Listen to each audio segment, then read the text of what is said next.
watching French President Emmanuel Macron and UK Prime Minister Sir Keir Starmer up close was to witness two leaders under immense pressure, both trading in the polls, both fighting for what they believe as the core of their political philosophy.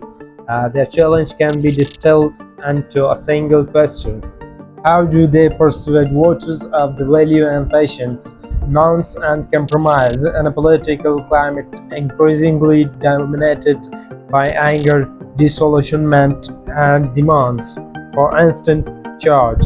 At the joint press conference, there were only two lecturers and two speakers, but two unspoken presences loomed large in the background: Reform UK and France as national rally, the parties of Nigel Farage and Marine Le Pen.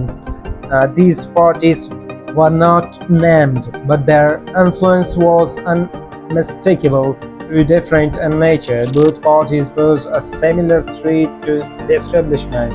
Their appeal lies in their blunt, anti-establishment rhetoric and ability to connect with public frustration in a straightforward, emotionally resonant way, particularly when trust in traditional politics is so low. We have been working hard to secure our insurance agreement, said the Prime Minister, while others have simply been taking pictures of the problem.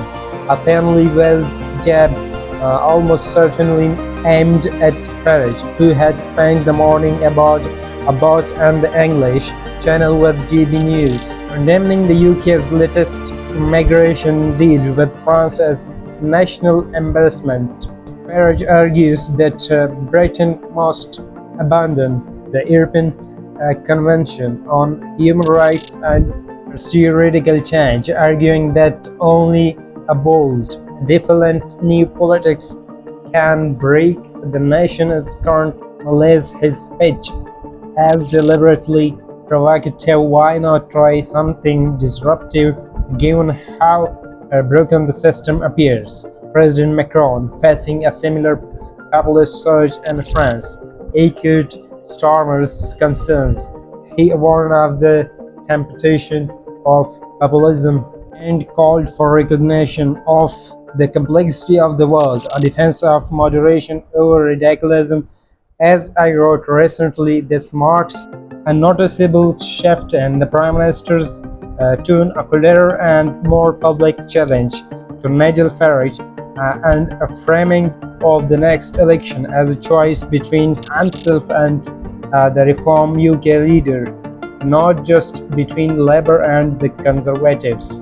At the centre of that debate lies one key issue: small boat crossings. According to new polling from Portland Communications, 26% of Labour voters from the last election, whose since drifted reform, said they had been much more likely to return as the number of small boat crossings were significantly reduced. The sample found that 8 and 10 reform-leaning voters believe Labour has had enough time, 1 year, to start delivering results.